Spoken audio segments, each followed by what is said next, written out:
teenage gunmen opened fire on Monday at the Islamic Center of San Diego, California, killing a security guard and two other men outside the mosque before the suspects were found dead, apparently from self-inflicted gunshot wounds. Police said San Diego Police Chief Scott Wall said local law enforcement and the FBI were investigating the attack on the largest mosque in San Diego County as a hate crime.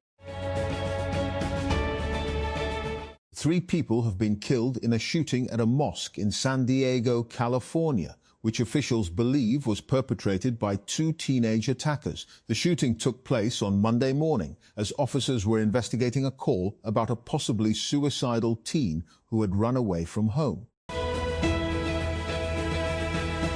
In the northwest corner of the United States, Oregon has fostered a reputation as a left-wing stronghold.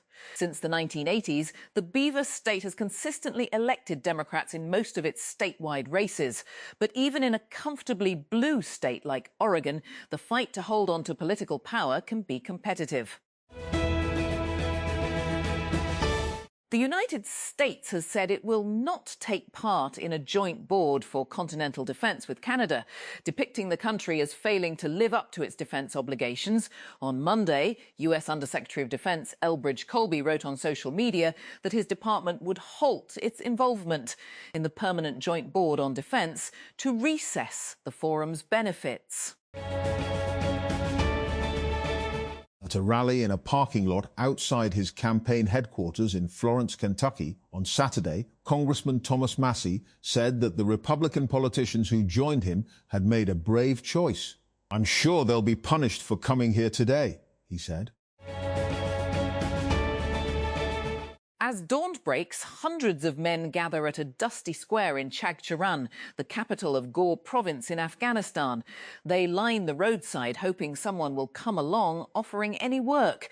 It will determine whether their families eat that day. Alabama is one of the several states in the United States heading to the polls on Tuesday for primary elections. But this primary season has an unexpected hiccup for voters in the deep red southern state. Some may have to return to the ballot box in a few months. Neymar has made Brazil's World Cup squad, a selection many local analysts and former footballers deemed unlikely only days ago. The 34-year-old is Brazil's all-time top goal scorer with 79, but has struggled to return to top fitness since he tore his left ACL in October 2023. Arsenal are on the brink of ending a 22-year wait to win the Premier League after beating Burnley 1-0 to open up a 5-point lead at the top. Kai Havertz headed in the only goal on Monday, but was also lucky to avoid a second-half red card that could have swung the title race back in Manchester City's favour.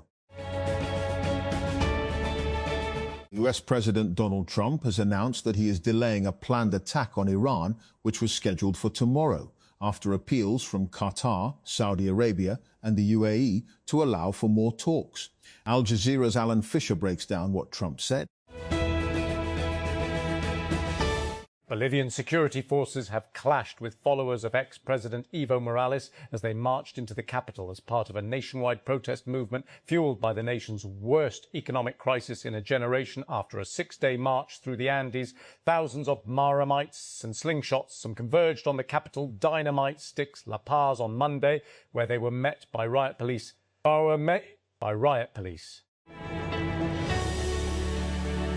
Pep Guardiola will leave Manchester City after a decade in charge, according to widespread reports, bringing to our close one of the most successful spells in Premier League history. Former Chelsea boss Enzo Maresca, who led the Blues to FIFA Club World Cup victory last year, is expected to replace him. Drug discovery is one of the most expensive failures in modern industry. Finding a single viable molecule can take a decade and cost billions, and most candidates still don't make it. A generation of AI startups has promised to fix that. Most have made the problem less painful for researchers, who are already technically sophisticated enough to use the tools. But Sandbox AQ thinks the bottleneck isn't the models, it's the interface. A worker died at SpaceX's Starbase launch site in South Texas on Friday, and the Occupational Health and Safety Administration, OSHA, has opened an investigation. The San Antonio Express News reported Monday that the unidentified victim died at around 4:17 a.m. local time on May 15, citing OSHA and local officials. The Wall Street Journal later reported that the county sheriff confirmed to the outlet that a worker died. OSHA confirmed to TechCrunch that it is investigating the apparent accident. At least 4 people have been killed and 30 injured in Kenya amid nationwide protests over sharply rising fuel prices. At least 348 people were arrested on Monday, according to Interior Minister Kipchumba Murkomen, as people gathered in the streets to show support for a nationwide public transport strike. United States President Donald Trump has announced he will postpone a scheduled attack against Iran at the request of regional leaders in the Middle East. The reversal, he said, came in light of the fact that serious negotiations are now taking place.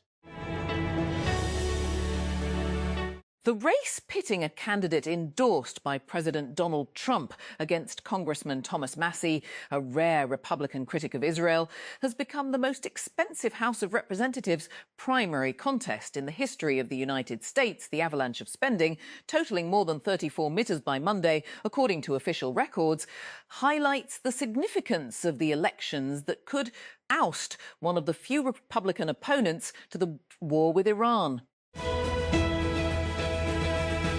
Cuba has announced that the country is nearly out of fuel following months of increasing pressure from Washington. The US cut off oil shipments from Venezuela to Cuba, then imposed a near-total oil blockade.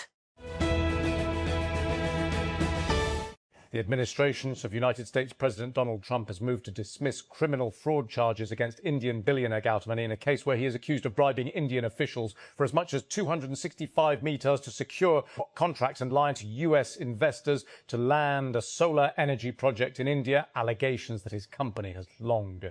The case after Adani pledged by the US Department of Justice, DJ Adani, pledged a $10 BN investment in the US.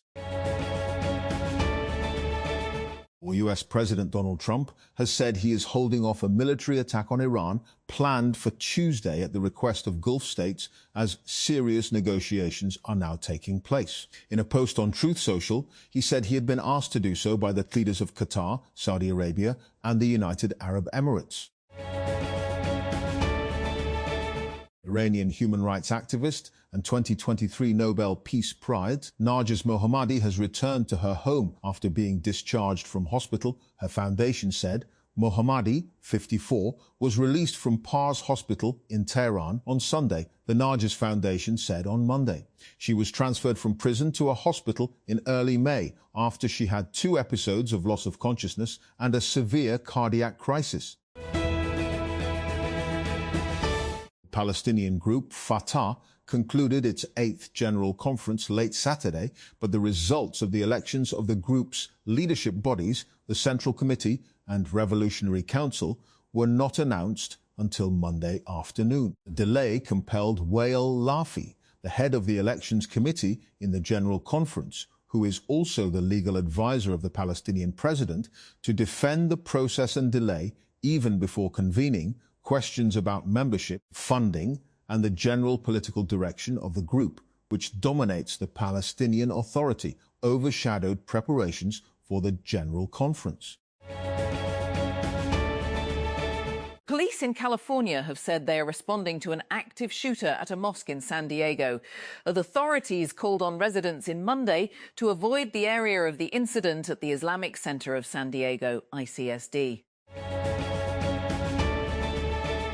Anthropic announced Monday it has acquired Stainless, a startup founded by former Stripe engineer Alex Rattray, whose software is widely used by rival AI labs, including OpenAI and Google. Anthropic didn't disclose terms of the deal. However, the information reported last week that the company was in talks to acquire Stainless, which is backed by Sequoia Capital and Andreessen Horowitz, for more than $300 million. A California jury has tossed out Elon Musk's high-profile lawsuit against OpenAI and its boss Sam Altman. In a unanimous verdict, the case was thrown out because Musk had filed his lawsuit after a statute of limitations to bring such claims had expired. Military units in Belarus have begun joint training exercises with Russia on nuclear weapons combat. The Belarusian Ministry of Defense has announced. The ministry said on Monday that the exercise was a planned event and not directed at any specific third party, according to a statement quoted by the Interfax news agency.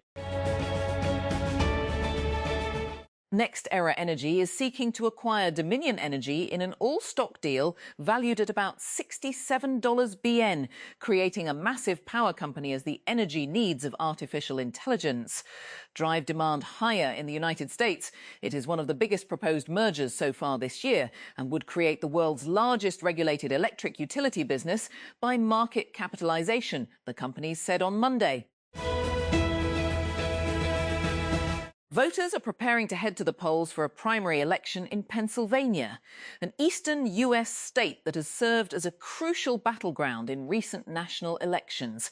Republican and Democratic candidates are facing off to represent their respective parties in the upcoming midterm elections in November, a test for United States President Donald Trump's second term that could determine control of the US Congress for the remainder of his time in office.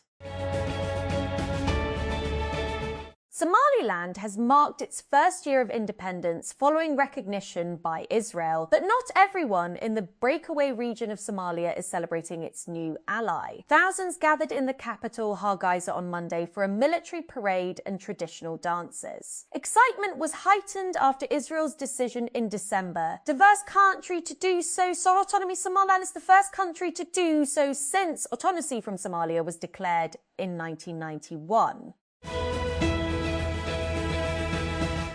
Cuba's President Miguel Diaz-Canel has said that the island nation does not seek confrontation, but warned that United States military action against it would result in a bloodbath. The president said in a social media post on Monday, and does not have aggressive intentions against any country, but had the absolute legitimate right to defend military threats. Defend itself if the US follows through on mounting military threats.